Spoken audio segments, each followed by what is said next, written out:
अंदर आप लोग क्योंकि अभी में एग्जाम है and we are in December, right?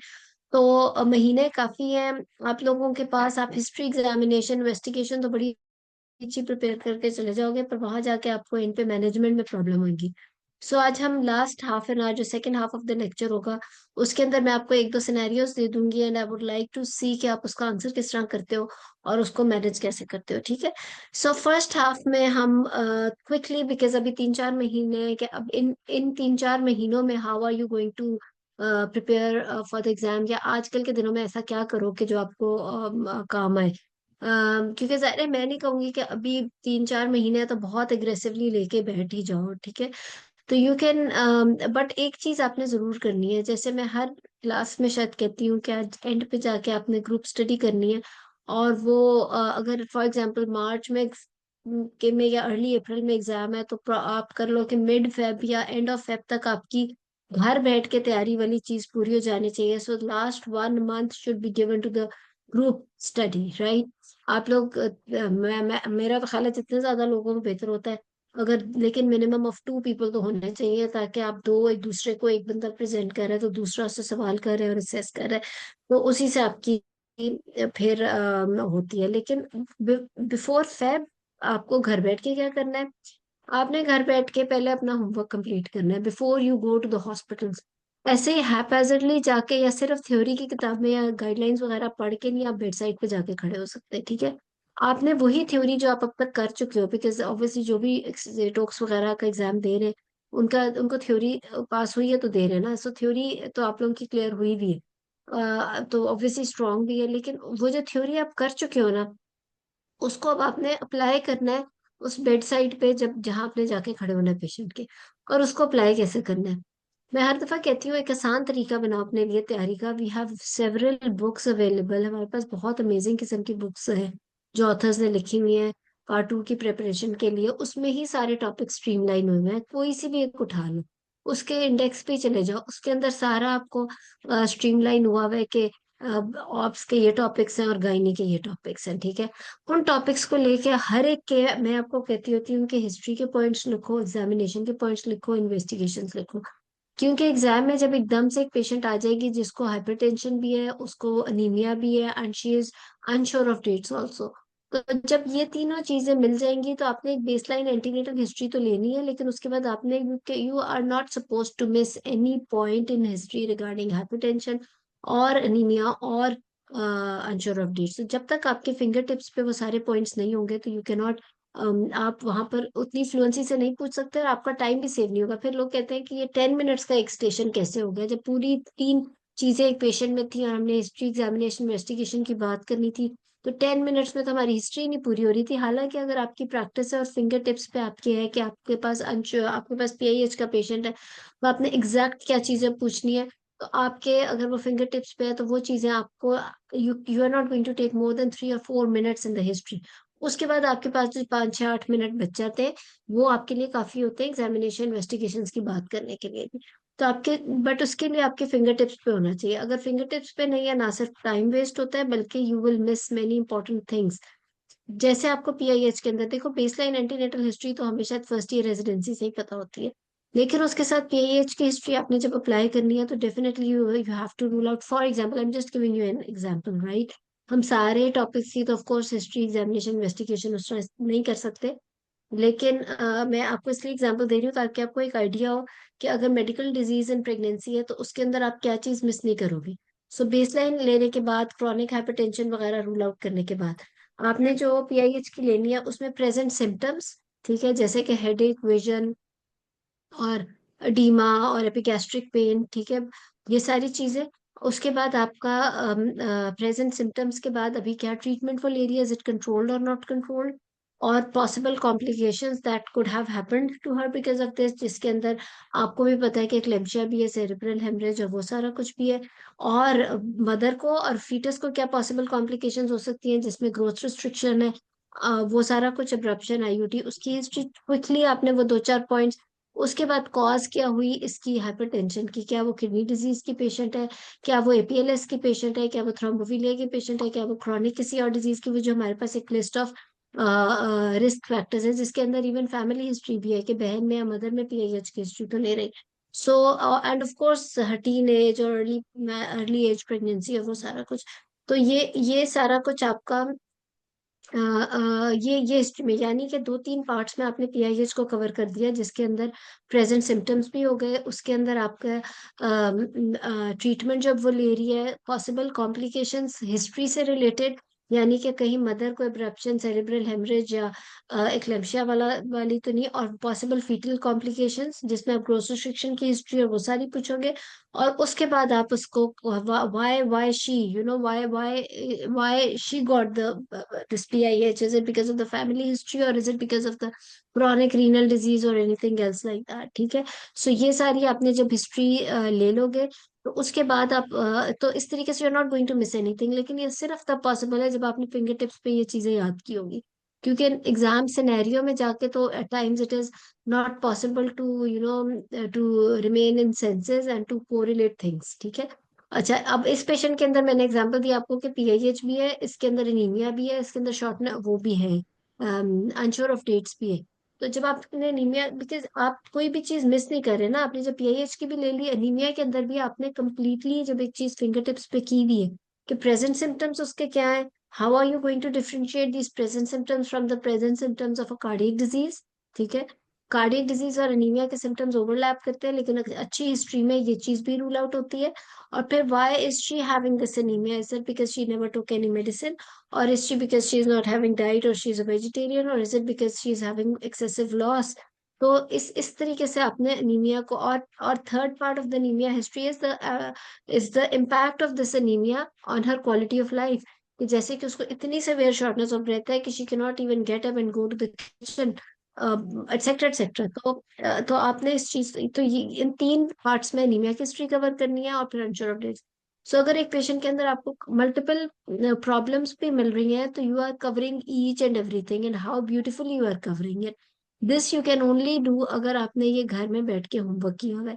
अगर आप डायरेक्ट बेड साइड पे जाके खड़े हो रहे हो, बुक्स पढ़ी जा रहे हो इस टाइम पे भी, जैसे कि अभी ये दिसंबर हो रहा है, मिड दिसंबर हो चुके हैं, and then you have Jan and Feb. अगर इन 2-3 महीनों में आप सिर्फ किताबें ही पढ़ी जा रहे हो, जो कि आप पहले ही पढ़ के पास हो चुके हो, और फिर जाके आप मार्च में जाके बेड साइड पे खड़े हो जाओगे, no point. The thing is कि जो किताबें आपने पढ़ ली हैं, अब उनको मजीद पढ़ पढ़ के करने के बजाय इस चीज को इस तरीके से अप्लाई करो कि अब आप एग्जाम में जाके बैठोगे तो इसको बोलोगे कैसे। ठीक है। और टाइम को सेव करते हुए, यानी कि अब आप उसको ये नहीं कर सकते कि सोचने वाला, तो वहां पे एग्जाम में तो सोचने की कोई गुंजाइश ही नहीं, बिकॉज वहां पे आपने इतनी सारी चीजें एक तो प्रेजेंट भी करनी है, कवर करनी है पेशेंट में, फिर प्रेजेंट करनी है, और फिर एग्जामिनर के बहुत सारे क्वेश्चंस को आपने रिप्लाई भी करना है और अपने आप को जस्टिफाई भी करना है। सो कंसिडरिंग ऑल दिस, आप जो हो उसमें आप वो नहीं कर सकते, उस चीज को आप ऐसे ही हवाओं में बात नहीं कर सकते। ठीक है। साइमन ने कहा टॉपिक कोई बता दे किस पे बात हो रही है। सो द थिंग इज के first half of the lecture में हमने जनरल बात के how are you, what are you going to do in these days, like अगर दिसंबर है, मार्च अप्रैल में एग्जाम है, तो तब तक किस तरीके से तैयारी करोगे। और सेकंड हाफ में I give you 1 or 2 scenarios जो आप लोग मैनेज करके मुझे सुनाओगे। ठीक है। Okay. So the thing is, ठीक है, आई होप कि आप लोगों को हिस्ट्री वाली बात समझ आ गई होगी। तो आपने हर टॉपिक की हिस्ट्री को इसी तरीके से करना है कि you are not going to miss anything. Present symptoms, उन प्रेजेंट सिम्टम्स का क्वालिटी ऑफ लाइफ पे क्या इफेक्ट है, and then if she is taking any treatment already for those present symptoms, फिर ये प्रेजेंट सिम्टम्स की पॉसिबल कोई complication तो नहीं हो चुकी पेशेंट को, उससे रिलेटेड हिस्ट्री, और फिर what are the risk factors which led to this condition. ठीक है। तो इस पैटर्न पे आप चल रहे होते हो।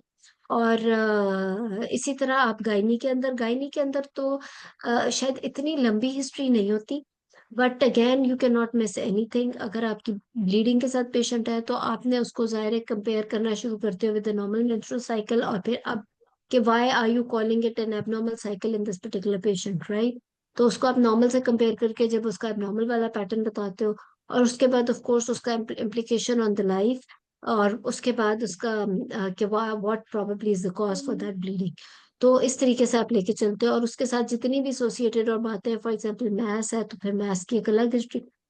गायनी का मैं तो आपसे ये कहूंगी कि जैसे मैंने आपसे कहा कि ऑप्स के आप टॉपिक्स बना के हिस्ट्री एग्जामिनेशन इन्वेस्टिगेशन कर लो। गायनी के अंदर आप प्रेजेंटिंग कंप्लेंट्स की लिस्ट बना के हिस्ट्री एग्जामिनेशन इन्वेस्टिगेशन करते हो। यानी कि आप bleeding is one presenting complaint, feeling of mass is another presenting complaint, wants to conceive is another presenting complaint, something coming out of vagina is another presenting complaint, and just any incidental finding on an ultrasound is another presenting complaint. So इस चीज को आप gynae के अंदर आप 5 या 8 presenting complaints बनाते हो और उनकी फिर हिस्ट्री करते हैं, क्योंकि उससे आगे आप डीडी बनाते हो हिस्ट्री के अंदर। और फिर उसको आप हिस्ट्री में ही जस्टिफाई करते हो कि आपका मोस्ट प्रोबेबल डायग्नोसिस किस तरफ जा रहा है, जो कि रीइंफोर्स होता है with the findings, examination finding, और फिर फर्दर कंफर्म होता है with investigations. So this is how you take your case in gynae. तो अब मैं फिर यही कहूंगी कि पास आप कर चुके हो थ्योरी, 2-3 महीने जो है उसमें थ्योरी दोबारा दोबारा करने का कोई फायदा नहीं होना, एक्सेप्ट कि आप उसको अप्लाई करो एग्जामिनेशन पैटर्न पे, कि आपने वहां जाके जब 10 मिनट के एक स्टेशन पे बैठ जाना है, तो उस स्टेशन के अंदर हवा, बिकॉज वो ऐसे हवाओं में स्टेशन नहीं बने होते, वो स्टेशन के पूरे टाइमिंग स्टडी करके बने होते हैं। सॉरी, मैं म्यूट करूंगी आप सबको जरा। जिसने बीच में बोलना हो प्लीज आप खुद ही अनम्यूट करके आप बोलो या हैंड भी रेज कर सकते हो। सो मैं आपको ये बता रही थी कि उधर स्टेशन उन्होंने पूरे टाइम कैलकुलेटेड टाइम के हिसाब से बने होते हैं। वो बिल्कुल ऐसे नहीं होते कि आपको कितना लंबा स्टेशन था, टाइम इतना कम था। उसके अंदर you are expected to know everything so well कि उसमें वो एक्सपेक्ट कर रहे होते हैं कि आपको सोचने का भी टाइम नहीं होना चाहिए। ठीक है, this is how you should be doing it. And actually actual life also you don't actually get much time to think, और आपने करना होता है।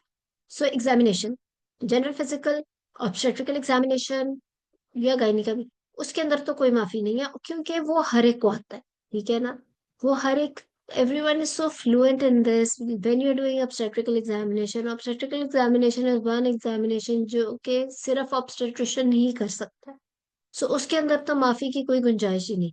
You should know in a very, मैं कहती हूँ focused but gentle and neat way, कि how are you performing it, आप उसकी इंस्पेक्शन कैसे कर रहे हो, पेल्पेशन में सुपरफिशियल डीप पेल्पेशन के बाद आप उसकी फंडल हाइट कैसे देख रहे हो, you know how you measuring it, आप उसका किफाले किया जो भी प्रेजेंटेशन है, उसकी लॉन्गिट्यूडनल लाए या जो भी लाया है, वो किस तरह असेस कर रहे हो, उसके फीटल पोल्स को किस तरह से फील कर रहे हो, then how you feeling the body fetal के पार्ट्स, एंड देन उसके बाद अमाउंट ऑफ लाइकर देख रहे हो या यूट्राइन कंट्रैक्शंस को असेस कर रहे हो, and then how are you checking that the head is engaged और नॉट, द किस स्टेशन पे, and then the auscultation which is the fetal heart rate. ठीक है, so this is something which everyone at this stage is expected to know very well. Of course हम सब इंसान है, शायद हम कोई चीज मिस कर जाते हैं, लेकिन इसकी अभी इतनी प्रैक्टिस कर लें before you go to the bed side of the patient, क्योंकि bed side of the patient पे जब आप जाना शुरू करोगे आखिरी महीने में, विच विल बी इन मार्च, या जब भी एग्जाम है उससे एक महीना पहले, उस वक्त तो फिर टाइम नहीं है कि आप वो चीजें करो जो हर एक को आती है। ठीक है, क्योंकि in this type of exam you pass or fail in a very rare things। जो सबको आता है उस पे कोई पास फेल वाली बात नहीं है। फेल आप बहुत एडवांस चीजों पे होते हो, राइट। सो बिकॉज बिकॉज इसके अंदर आप जो हो, you are suppose to know, you know a lot, और आपको काफी इसमें एक्सपर्ट भी होना होगा, बिकॉज इस एग्जाम के बाद of course examiners also know कि आपने जाके पेशेंट्स को डील करना है, तो इसके अंदर फिर काफी सख्ती और सख्त मार्किंग, और इसीलिए पासिंग रेट और वो सारा इतना कम हो जाता है। तो उसके इसमें फिर आपने जो आई वाज टेलिंग यू के बेस लाइन, यानी कि simple obstetrical examination, and then the gynae के अंदर vaginal examination, of course a only a gynecologist can perform it, right? You should know the inspection, and then you should know the speculum examination, what you're looking at for at for on the cervix, and then the bimanual only a gynecologist can know, but that bimanual should be so beautiful कि आपकी हर gynae का DD cover हो रहा, you're checking for the size of the uterus, anteverted or retroverted, its consistency also. If it is normal, that's all right. If it is not normal, then you have to talk about the borders and contour and the surface, as well as the consistency and mobility of the uterus, and then the fornices, और उसके बाद आपने whatever discharge और blood is there on the finger, you have to comment on that. तो आप आपका ये जो सारा है examination, it has to be very very good. History और एग्जामिनेशन पे मैंने मेरी बहुत क्लासेस हैं, बट ऑफ कोर्स वो क्लासेस के बीच में होता है, लेक्चर्स के बीच में, क्योंकि अब तो यूट्यूब पे भी काफी लेक्चर्स हैं। तो बट अगेन फिर भी मैं कहूंगी कि अगर कोई टाइम मिले तो बीच में जरूर देख लेना कि गायनी का एग्जामिनेशन कैसे करना है और कैसे बोलना है। और फिर कुछ अनयूजुअल एग्जामिनेशंस आ जाते हैं other than the normal examination, जैसे कि प्रोलैप्स का एग्जामिनेशन। और तो उसके अंदर फिर आप थोड़ा सा परेशान होने की वैसे बात नहीं होती। इसी तरह ऑब्स्टेट्रिकल एग्जामिनेशन में मल्टीपल प्रेगनेंसी का एग्जामिनेशन आ जाता है, तो उसके अंदर भी इसकी भी हर टॉपिक से रिलेटेड मेरी आई थिंक यूट्यूब के ऊपर क्लास है, but we'll try to cover all these things. अभी टाइम है भी, हम इसके ऊपर बार बार दोबारा भी क्लासेस करते रहेंगे इन टॉपिक्स पे अलग से। अभी तो मैं एक जनरल आपको बता रही हूँ कि how are you going to prepare from now. और सो आपने एग्जामिनेशन जब हिस्ट्री के सारे पॉइंट्स कवर कर लिए उसके अंदर, तो फिर आपने गायनी और ऑप्स के एग्जामिनेशन के सिर्फ स्पेसिफिक बातें। अच्छा, अब देखो जैसे फॉर एग्जांपल पीआईएच, अब टॉपिक से रिलेटेड जनरल फिजिकल में जो इंपॉर्टेंट चीजें हैं, जैसे pulse is important, you have to check for the nature of the pulse as well as the radial and radiofemoral delay, for example in the hypertensive patient। then there is, अच्छा कोई भी hypertension diabetes का cardiac जो है relation बहुत ज्यादा है। ये माइक्रोवेस्कुलर डिजीज है, इनको इनको in other words vascular related diseases भी कहा जाता है, और इवन अनीमिया भी। तो इसके अंदर फिर वो कहते हैं कि अगर आप जेवीपी भी चेक कर लो तो कोई हर्ज नहीं होता, बिकॉज हार्ट पे इफेक्ट आ सकता है। तो आपने जनरल फिजिकल भी related to the topic point miss नहीं करना, वो भी आपने अपने नोट्स में लिखना है हिस्ट्री के साथ जब आप एग्जामिनेशन लिख रहे हो कि पीआईएच है या हाइपरटेंशन है। Because we don't know she is PIH और व्हाट, बिकॉज हमारे पास मोस्टली रिकॉर्डिंग नहीं होता बिफोर प्रेगनेंसी का, राइट। सो जो भी हाइपरटेंशन का ये केस है, उसके अंदर आपने लिखना है आपने जनरल फिजिकल भी उससे रिलेटेड कुछ बातें, जिसके अंदर पल्स है, ब्लड प्रेशर ऑफ कोर्स है, फिर जेवीपी भी आ जाता है, फिर एडीमा है, सेक्रल एडीमा, पीडल एडीमा, उसके ऊपर हम कमेंट करते हैं। कुछ लोग कहते हैं रिफ्लेक्सेस भी देख लो, उस पे भी हम कमेंट करते हैं। और फिर हम ऑब्स्टेट्रिकल एग्जामिनेशन करते हैं, ठीक है। और उसके अलावा इसी तरह कार्डियक अगर है, कार्डियक के अंदर तो फिर आपको पूरा कार्डियक एग्जामिनेशन पे बात करनी होती है, आपको इंस्पेक्शन करनी होती है चेस्ट की for any visible pulsation also, right. And then और स्कार मार्क में भी she had some cardiac surgery done before, तो उसके चेस्ट पर ही कोई निशान मिल जाए एक्सेट्रा एक्सेट्रा, कई दफा चाइल्डहुड सर्जरी से पता ना हो और आपको चेस्ट में निशान मिले और वट एवर। सो आपने उसके अंदर भी इंस्पेक्शन, फिर पेशेंट करते हैं फॉर पैल्पेबल मर्मर, और फिर आप उसकी ऑस्कल्टेशन करते हो। और ऑस्कल्टेशन के अंदर ऑफ कोर्स S1 S2 सारे आपको हार्ट के एरियाज का पता होना चाहिए कि किधर किधर आपने रख के करना है। और फिर एनी रेडिएटिंग मर्मर वो कैसे आपने देखना है। तो ये भी आपको, और स्पेसिफिकली एडीमा इसके अंदर अगेन इंपॉर्टेंट हो जाएगा। तो टॉपिक से रिलेट करके जो एग्जामिनेशन है अदर देन ऑब्स्टेट्रिकल एग्जामिनेशन, वो पॉइंट्स भी हर एक में ऐड करना बड़ा जरूरी हो जाता है, ताकि वो चीज आप मिस ही ना करो अनीमिया के अंदर, बिकॉज अनीमिया के सिम्टम्स ओवरलैप कर रहे होते हैं। बेशक आप हिस्ट्री में डिफ्रेंशिएट कर चुके हो अनीमिया को कार्डियक डिजीज से भी, इवन देन एग्जामिनेशन में आप कार्डियक एवेलुएशन पूरी करोगे, क्योंकि अगर वो शॉर्टनेस ऑफ ब्रेथ है या पैल्पिटेशन है तो it's overlapping with the cardiac symptoms. तो आप एग्जामिनेशन में री करने के लिए अपनी हिस्ट्री की फाइंडिंग्स को आप again cardiac examination as well as JVP भी इसमें चेक करोगे, ठीक है। और उसके बाद आपका जो फॉर एग्जांपल गायनी के अंदर एग्जामिनेशन आ जाता है, गायनी के अंदर भी इसी तरह अगर जनरल फिजिकल एग्जामिनेशन है किसी भी प्रेजेंटिंग कंप्लेंट से related, in particular to that presenting complaint, आप जनरल फिजिकल एग्जामिनेशन के पॉइंट्स जरूर उसके साथ ही लिख लोगे। जैसे कि मैथ्स के साथ है तो वेरिकोसिटीज और पीडियल एडीमा इम्पोर्टेंट हो सकता है। और या एसाइटिस की पेशेंट है, फिर again sometimes lymph nodes are also important if you are expecting some malignancy। और तो इस तरीके से आप उसको कर सकते हो। और एग्जामिनेशन के अंदर जब प्रोलैप्स का पेशेंट है तो उसके अंदर भी आपको एग्जैक्टली पता हो कि किस स्टेप पे कौन से वक्त में कौन सा स्टेप करना है, ठीक है। तो हिस्ट्री और एग्जामिनेशन एक्चुअली आपको डीडी रूल आउट कर रहे होते हैं, जिससे आपका डीडी कट शॉर्ट हो जाता है। उसके बाद जब आप इन्वेस्टिगेशन मांगते हो, तो मैंने पिछली क्लास सारी इन्वेस्टिगेशंस पे की थी, मेरा जो पिछला लेक्चर है it's on the YouTube also. तो उसके अंदर बार बार मैं कहती हूँ कि it is not allowed in our country in particular कि हम हर पेशेंट में हर ही इन्वेस्टिगेशन कर डालें। ऐसा ना हो कि ऑब्स्टेट्रिक्स का पेशेंट है तो हम we have to follow the guidelines, we can not just get all the, हमें सारी दुनिया के अल्ट्रासाउंड नहीं उसमें कराने। और उसमें हमने ये नहीं कि हर हफ्ते वो अल्ट्रासाउंड ही कराई चीज जा रही है या वो, there is no point, it's not going to change your management. हमने वो इन्वेस्टिगेशन करानी है जो कि हमारी मैनेजमेंट को अफेक्ट कर रही हो, ठीक है। So you should know exactly, ये मेरी पिछली क्लास में भी था कि कब आपने डॉपलर कराना है ऑप्स में, कब आपने सीरियल ग्रोथ स्कैन्स कराने हैं, किस वक्त आपने जो है क्या उसे कहते हैं, क्या क्या क्या कहते हैं, गायनी के अंदर किस वक्त आपने सीटी कराना है, किस वक्त आपने एमआरआई कराना है। और this is it's not like, कई पेशेंट में सिर्फ आपको एनॉमली स्कैन, नकल थिकनेस स्कैन, एनॉमली स्कैन और आपको थर्ड ट्राइमेस्टर स्कैन की जरूरत पड़ती है। और कई पेशेंट्स में आपको 28 week, 32 weeks and then serial growth scans की जरूरत पड़ती है। तो ये सारी आपके पास इंडिकेशंस भी होती है। और दिस, और यही चीज एग्जाम में भी असेस की जाती है कि आप अननेसेसरी इन्वेस्टिगेशन तो नहीं कराई चले जा रहे हो। तो इस तरीके से आपने चलना होता है, ठीक है। अभी तक कोई क्वेश्चन या कोई एक्सपीरियंस एग्जाम का?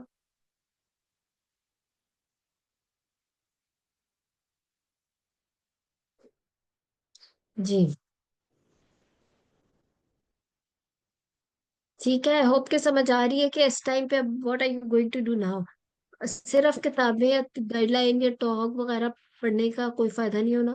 इंस्टेड आप इस चीज को कंपाइल करो कि अब आपने इसको अप्लाई कैसे करना है on the patients as well as for exam. कि आप जो है वो एग्जाम में जाके जब स्टेशन पे बैठो तो आपको, आपने सिनेरियो पढ़ा है and you know exactly and you not going to miss anything in this patient. This is what is needed from you कि इस टाइम पे आप करो, ठीक है।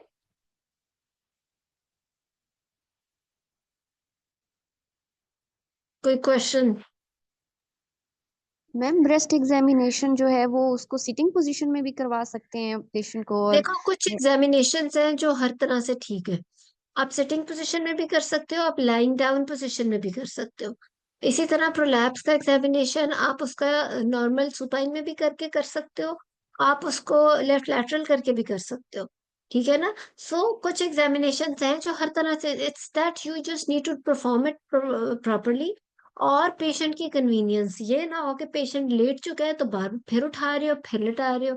और सिमिलरली प्रोलैप्स में आप कभी भी यू नो वापस नहीं जा सकते। ये नहीं कि आप कभी सीधा करे हो कभी उल्टा करे हो, आप अपना एक सीक्वेंस बनाओ आपको किस तरह आसानी हो और उस तरीके से आप कर लो।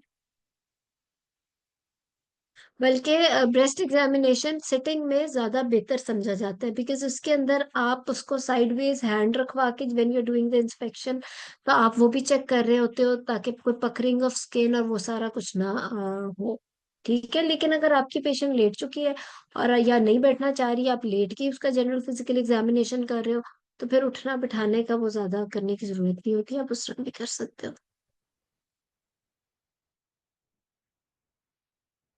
ठीक है। लेकिन अगर for example she is a case of breast cancer in pregnancy, यानी कि वो है ही उस चीज का केस, तो it's better to make her sit and do the proper और तरीके से।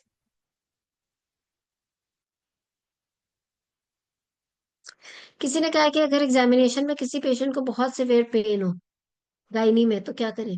अच्छा देखो, बात ये है कि यस, पेन भी होती है, पेशेंट्स कुछ रिफ्यूज भी करते हैं, कुछ इतने तंग भी आए होते हैं बिकॉज अब तो खैर और भी बात हो गई है, 13 13 अगर कैंडिडेट्स उसके ऊपर से गुजर रहे हैं, they not willing to respond या फिर एग्जामिन नहीं करा रहे। बात ये है कि इन सारी चीजों में तो फिर आपकी काउंसलिंग आ जाती है।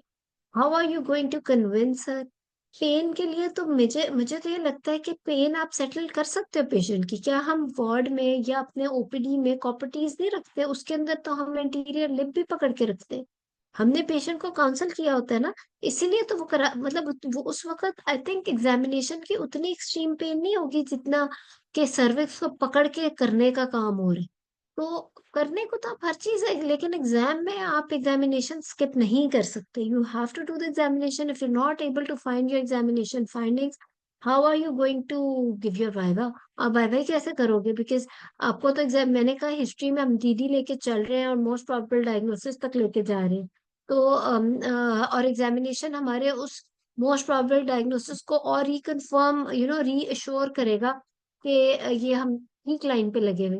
तो जब आप एग्जामिनेशन ही नहीं कर सकते तो एग्जामिनर आपसे आगे क्या बात करेगा? So I think in more than 99% of cases you have to convince your patient. It's your counseling skill and your communication skill जो वहां पर काम आनी चाहिए। हार्डली लेस देन 1% होता है जिसमें एग्जामिनर्स आर ऑल्सो सीइंग के ये तो टू मच ही हो गया पेशेंट का, तो वो उन्हें पता होता है। तो सिर्फ उस केस में maybe they will help you a little और tell you the examination finding और समथिंग। बट अगर वो एग्जामिनर आपको नहीं बता रहा तो इसका मतलब ये है कि कहीं आपके अपने अंदर ही कम्युनिकेशन स्किल की कमी रह गई है। ये बात याद रखना मेरी। अस्सलाम किसी ने, वालेकुम आप madam. Please Saima hand raise करके बोल दो। जो लंबे सिनेरियोज है अगर चैट पे लिखोगे इट्स डिफिकल्ट फॉर मी कि मैं पढ़ूँ। वो आप प्लीज हैंड रेज करके। जी नूर।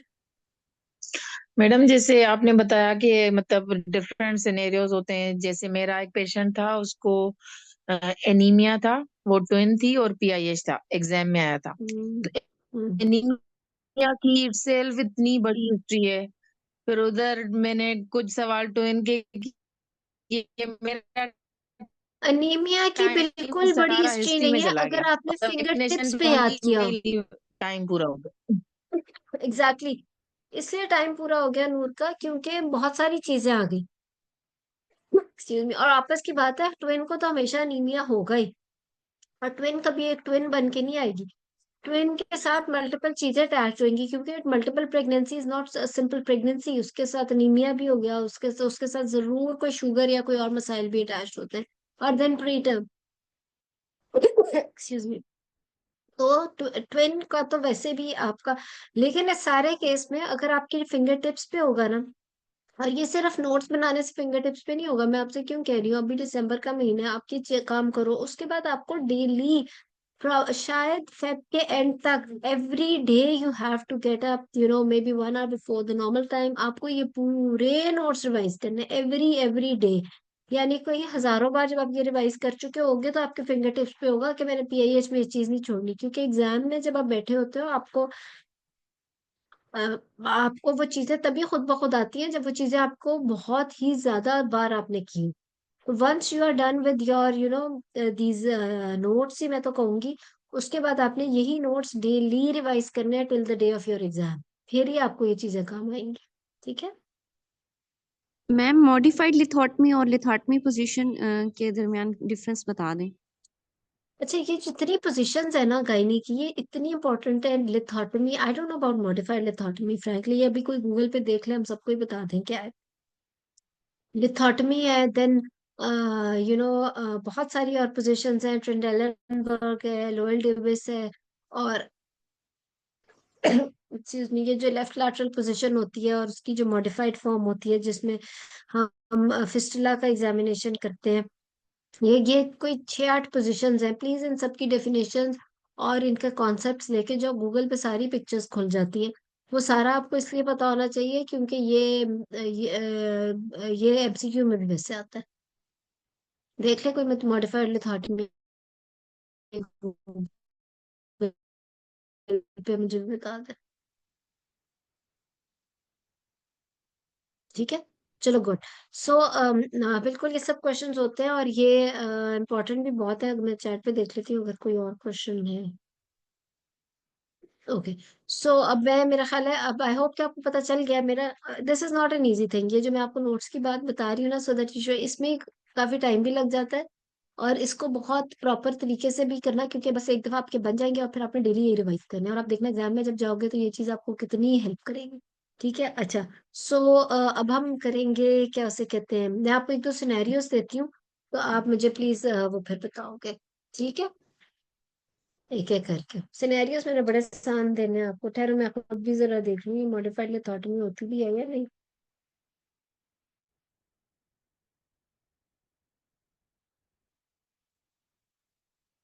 ओके फाइन, ये मुझे समझ आ गया। मेरा ख्याल है ये मॉडिफाइड लिथोटमी, पता है वो कह रहे हैं it's a modified lithotomy is a type of position जो आपकी सर्जिकल एक्सेस को और आसान करे।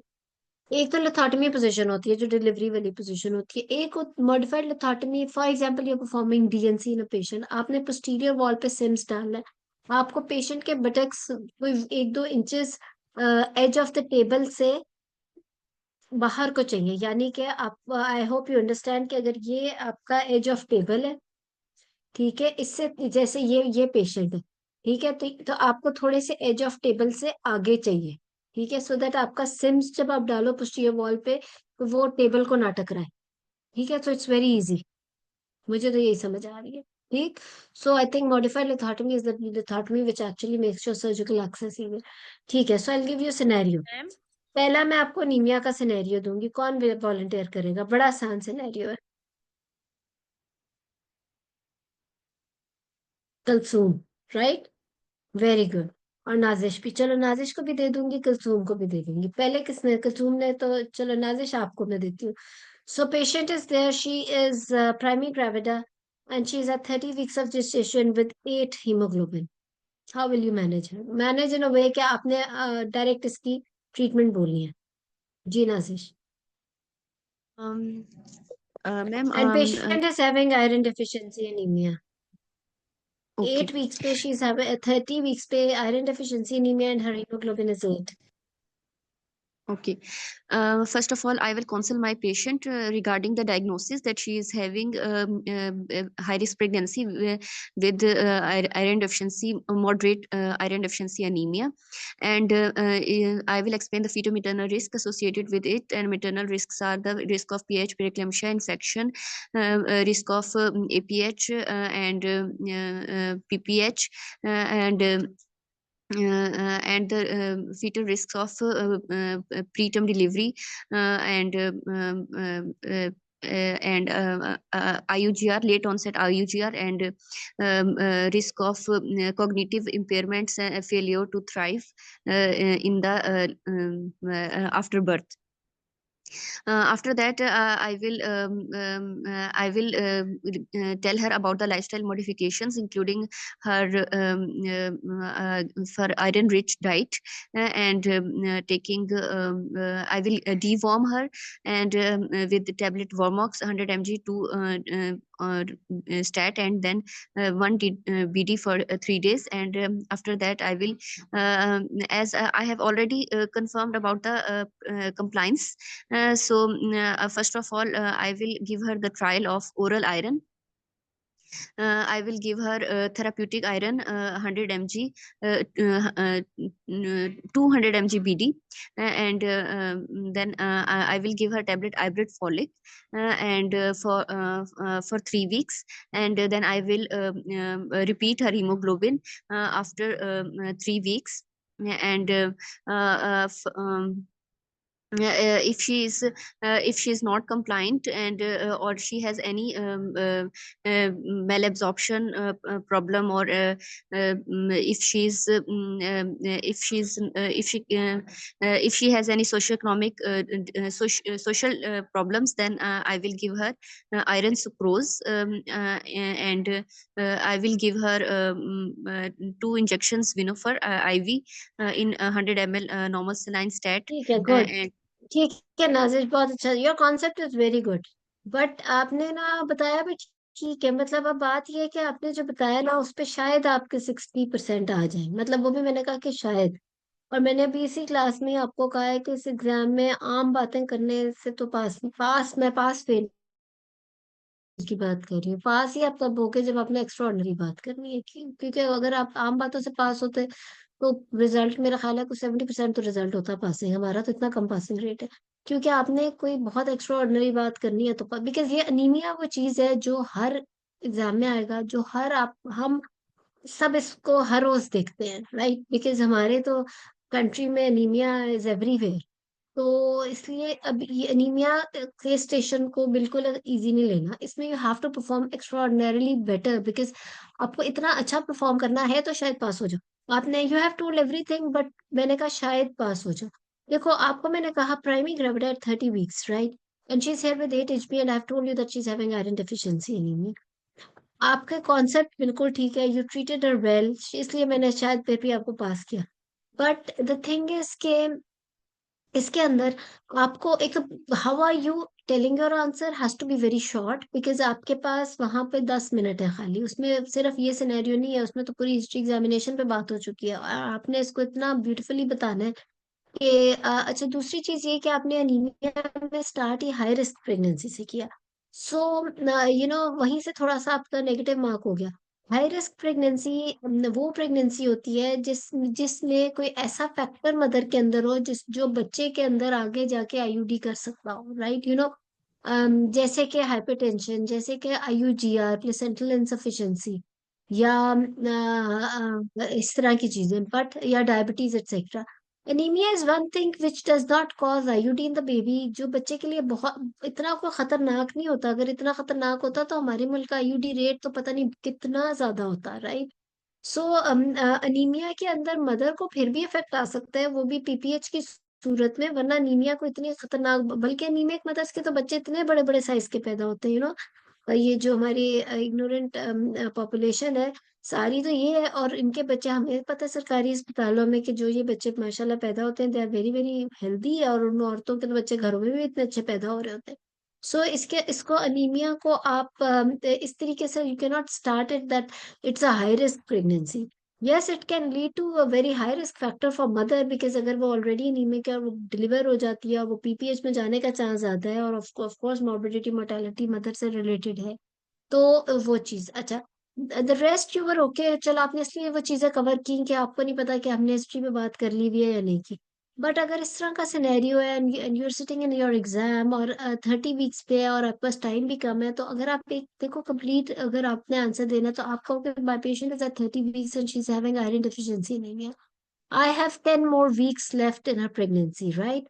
40 वीक्स तक के अभी हमारे पास कम से कम 8 से 10 हफ्ते मौजूद है, और my target haemoglobin is to take her till 10.5। आपने थ्योरेटिकल जवाब ही तो नहीं देने एग्जाम में, यही तो मैं आप लोगों से कह रही हूँ कि अभी इन 3-4 महीनों को ये ना समझो कि टाइम बहुत ज्यादा है, बिकॉज हम अब तक सिर्फ थ्योरेटिकली पढ़ते आए। आपने अपने माइंड को और अपनी तैयारी को इस तरह से करना है कि आप उसको प्रैक्टिकली अप्लाई कर सको। आपका जवाब ही ऐसा होना चाहिए कि वो नजर आए कि you are treating patients a lot, right.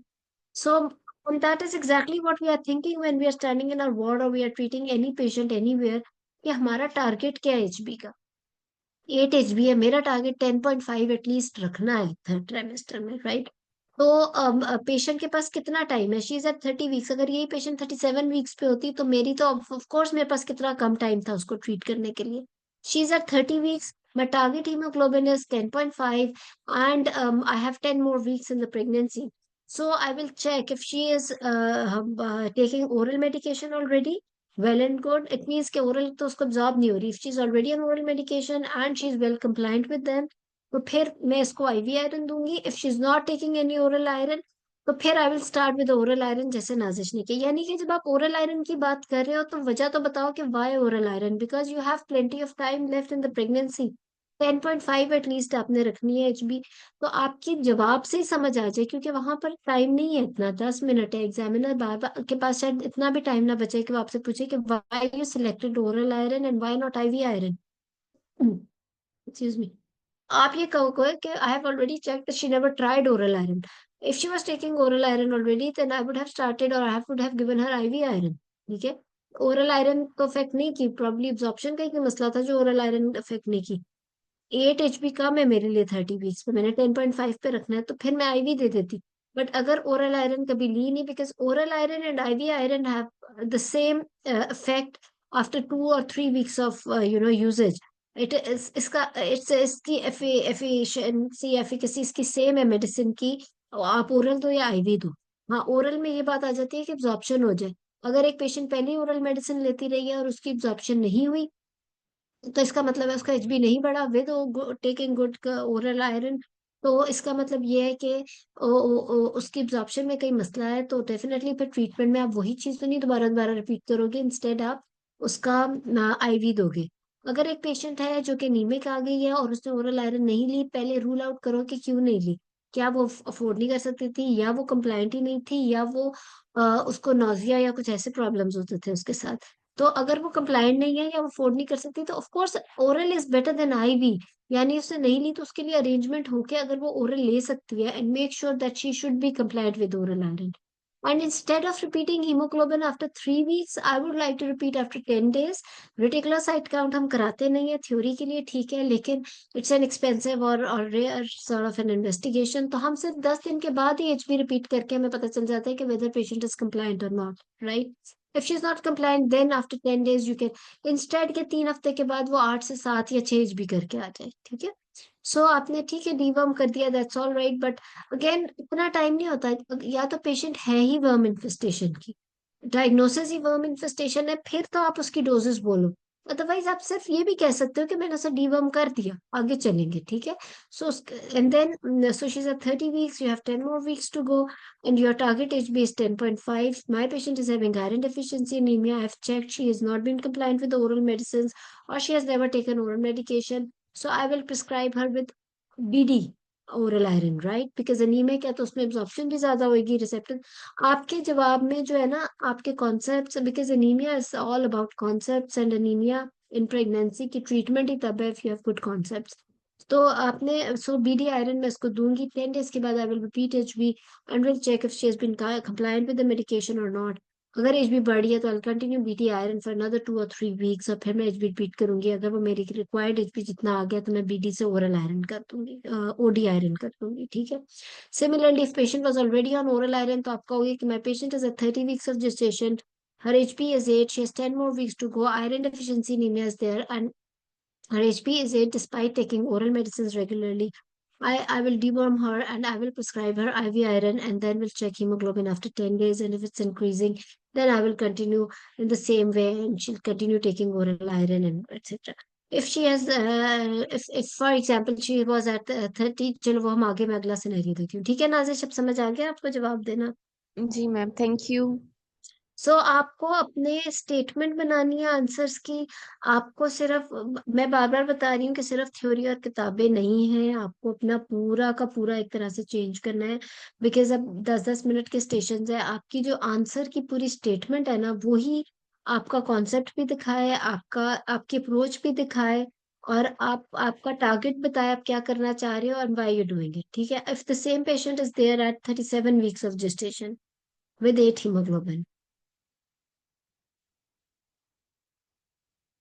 फिर क्या जवाब होगा? कोई भी ट्राई कर ले। जी कुलसुम। Okay, ma'am.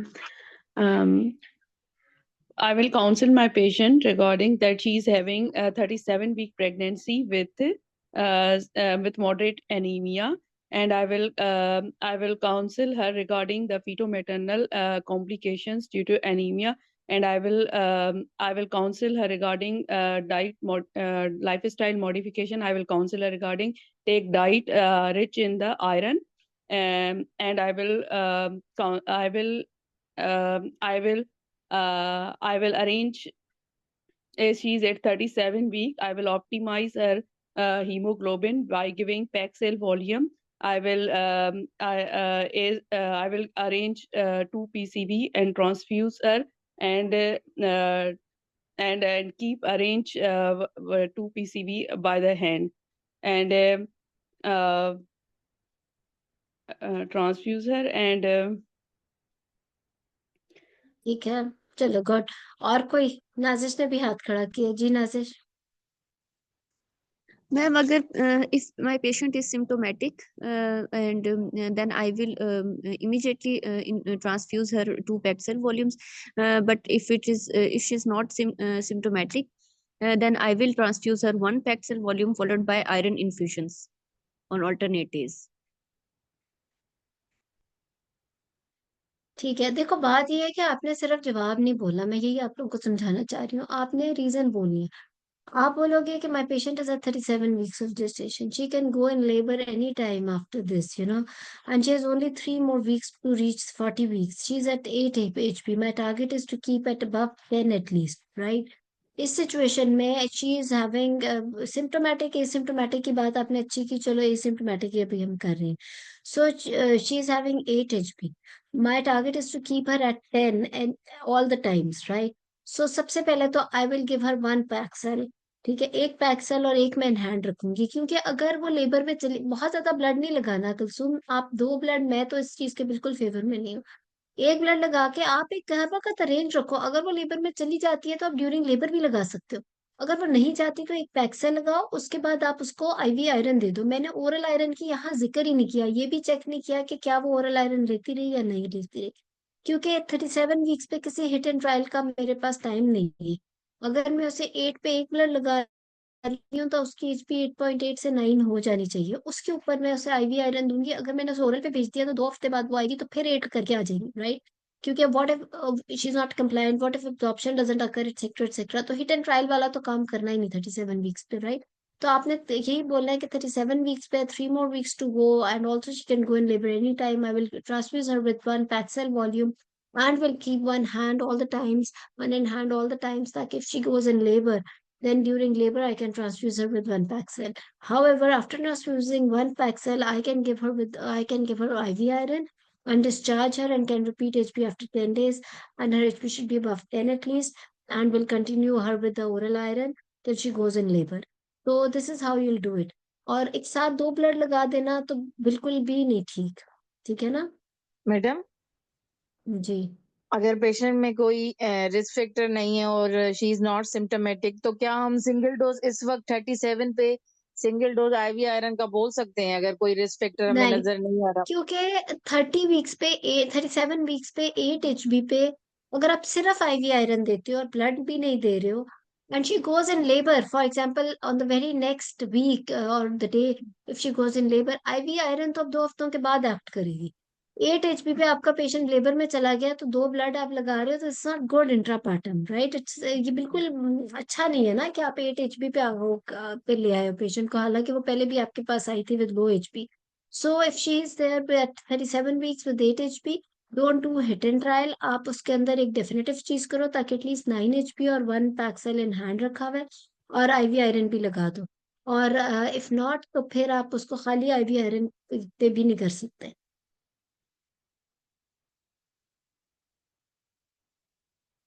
ठीक है? क्योंकि ये भी हो सकता है कि 1-2 हफ्ते बाद वो और भी एक कम एचपी करके ले आए, 7 ही करके ले आए, फिर क्या करेंगे? और एनीमिया में एक चीज और भी बड़ी इंपॉर्टेंट है कि देर इज नो फॉर्मूला। मतलब इट्स नॉट लाइक कि आपका जो है आपका ओके 30, कुछ लोग याद करते हैं, मुझे समझ नहीं आती कि 35 वीक्स पे है तो उससे ऊपर हम ब्लड लगाएंगे, उससे नीचे। आपने सिर्फ ये सोचना है कि how many weeks are there. 35 weeks पे आपको 5 more weeks टू गो। ये एच बी है, ये कॉज है, सिम्टोमेटिक है या एसिम्टोमेटिक है, ये सारी चीजें जब आप बोलोगे आपके दिमाग में खुद जवाब आ जाएगा। अर्लियर जेस्टेशन है, you have plenty of time, तो ठीक है, फिर भी आप ओरल आयरन भी ट्राई कर सकते हो, आईवी आयरन से भी कर सकते हो, वो सारा। If you very near to term तो फिर आप हिट एंड ट्रायल नहीं करोगे, ठीक है? सो एनीमिया के अंदर आपने इस तरीके से, और कोई क्वेश्चन या कोई एक्सपीरियंस एनीमिया का एग्जाम में? नाजिश का हाथ क्यों खड़ा हुआ?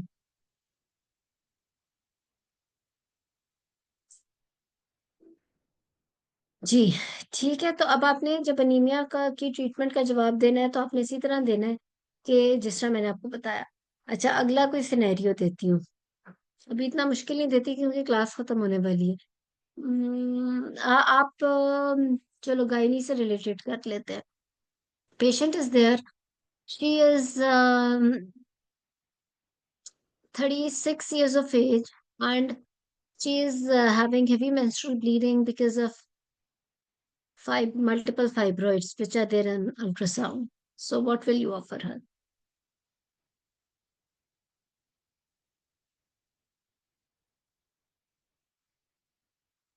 कोई भी वॉलंटियर कर ले। मैम पेशेंट की एज क्या है? 36।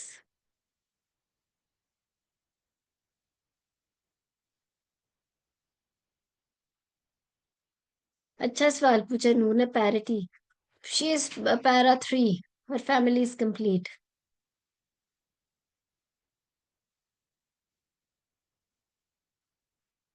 जी, कोई भी बोल रहे। मैम फर्स्ट ऑफ ऑल उस पेशेंट की हीमोग्लोबिन चेक करेंगे और उसके बाद उसकी haemoglobin her quality of life is affected. She is having HMB. अब आप उसको फाइब्रॉइड्स हैं उसके मल्टीपल। मैम उसको यूलिप्रेस्टर एस्टेट ऑफर कर सकते हैं और कहाँ है जीरा। आपके मुल्क में? है? Do you really have it in hand? आपने किताब ही से तो निकल के आना है। अब एग्जाम के लिए आप you should know the theory, but आपको उसको अप्लाई ही तो करना है। एग्जाम में 10 मिनट के सिनेरियो में या स्टेशन में आपने वहां पे सिर्फ पासिंग वाला नहीं बोलना। जैसे अभी हमने नीमिया का किया, मेरे ख्याल है नाज़ी जी थी, उसने इतना अच्छा जवाब दिया है कि आई डोंट थिंक सुनने वाले को शायद लगा नहीं कि, लेकिन फिर भी मैंने कहा कि सिर्फ शायद पास हो जाओ, मतलब शायद 60 आ जाए। लेकिन अनीमिया और ये वो स्टेशन है जिसमें आपके एक्स्ट्रॉर्डनरी मार्क्स आएंगे, ताकि आप उन स्टेशन से कवर करो जो बिल्कुल ही अनहोनी स्टेशन आ जाए। ठीक है, वॉन विली ब्रांड डिजीज या पता नहीं कौन सी डिजीज आ जाए, तो उससे कवर करने के लिए आप इसमें तो 70-80% स्कोर करो ना। तो आपने इन चीज, ये फाइब्रोइड, अनीमिया, PIH, डायबिटीज, ये वो टॉपिक्स हैं जिसमें आपको बहुत एक्स्ट्रॉर्डनरी परफॉर्म करके आना है। ठीक है जी नूर।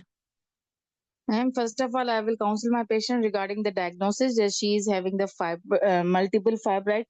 As she is young and 36-year-old, so I will give my patient about her different treatment option. I will tell her there is no any conservative management for the fibroid. So I will give her a option of the myomectomy and the along with that, I will also tell my patient that there is, as she is a young, there is a risk of recurrence after the myomectomy. So there is other option is also which is known as the total abdominal hysterectomy along with that. Along with a mutual introduction, with a mutual decision, so I will opt for that. Good, I think you were very good. देखो बात ये है कि मैंने आपको बड़ा आसान ऐसा ट्रीटमेंट बता दिया कि पेशेंट जो है वो उसकी फैमिली कंप्लीट है। मैंने कहा she doesn't have any fertility wishes. तो अगर आप मेरे से पूछो तो अगर आप, because she is 36, that's why हमारे, वरना तो इसमें माया अगर हिस्टेक्टमी भी नंबर 1 पे हो तो गलत नहीं, बिकॉज रिकरेंस नहीं होगा ना।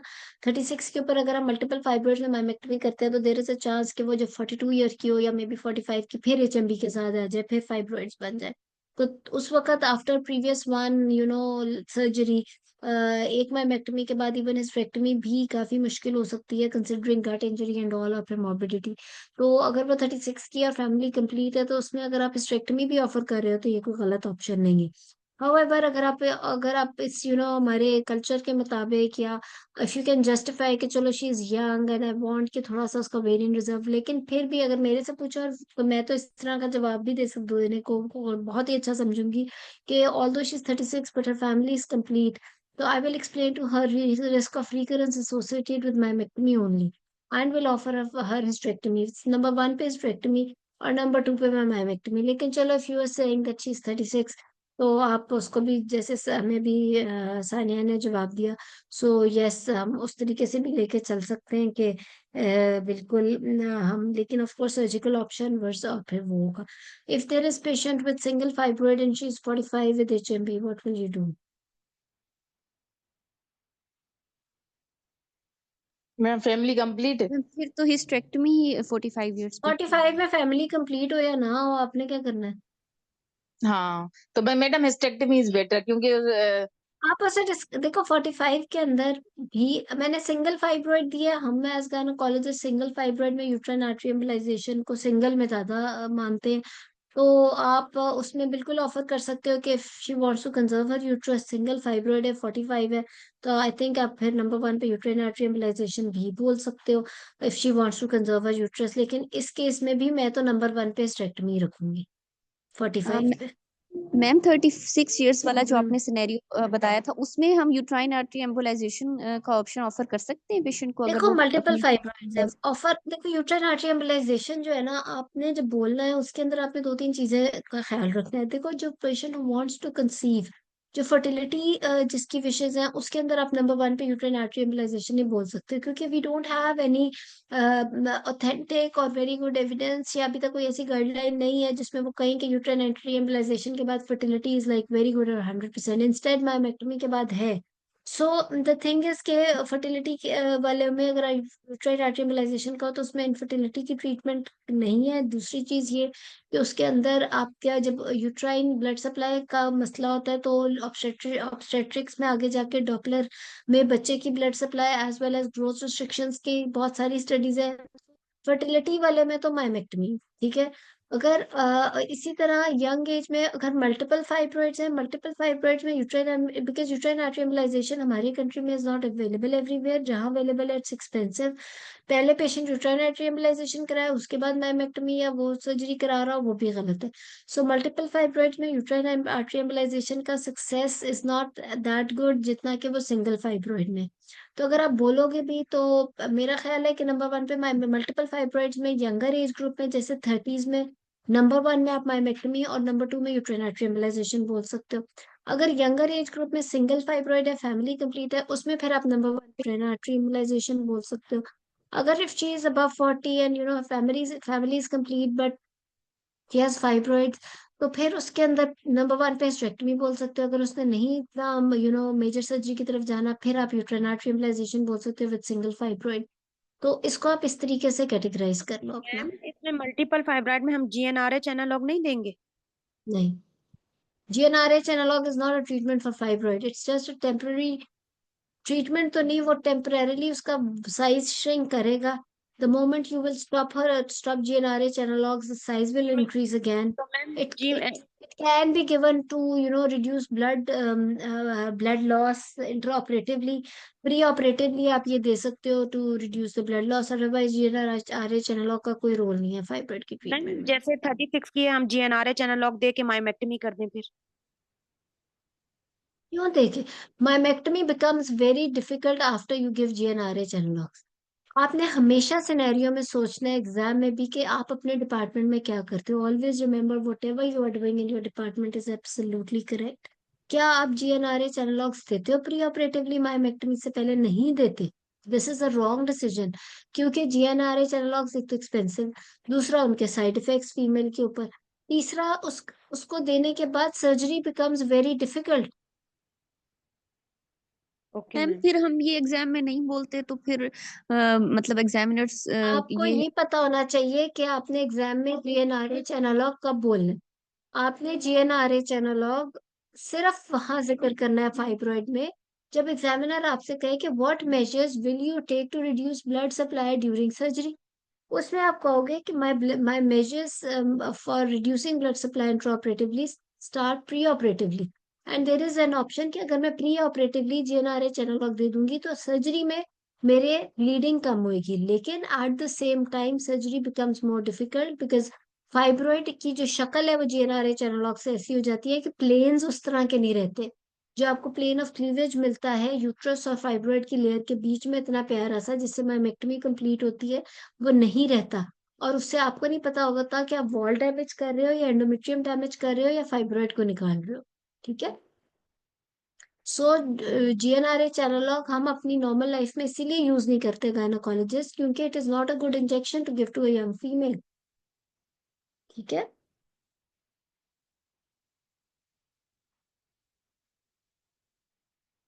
तो आपने इस तरह से और ठीक है। मैम और कोई MR गाइडेड फोकस अल्ट्रासाउंड का मेंशन करना है।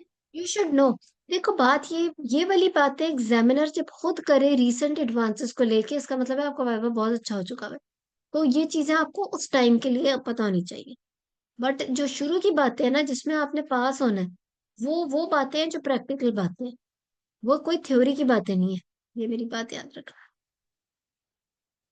ठीक है। लेकिन मैडम कुछ एग्जामिनर हिस्टेक्टमी से चिढ़ जाते हैं ना, 36 में अगर हम हिस्टेक्टमी। जेन्युइनली जी बोलो मैम नहीं। ये आप 36 पे ना बोलो, जैसे हमें पिछले कैंडिडेट ने कहा पहले नंबर पे myomectomy but do give an option of hysterectomy also, क्योंकि रिकरेंस जैसे मैंने जस्टिफाई किया कि अभी आप माइमेक्टमी कर दो 6-8 साल के बाद, may be when she is like around near 45 42 43 की जब वो थी, तब वो फिर HMB के साथ और फाइब्रॉइड्स के साथ आ गई है, तो आप जो हिस्टेक्टमी करोगे with previous history of one myomectomy जो ज्यादा मॉर्बिडिटी वाली है, तो ओवरीज कंजर्व करके अगर उस वक्त कर देते, so you can always justify your answer.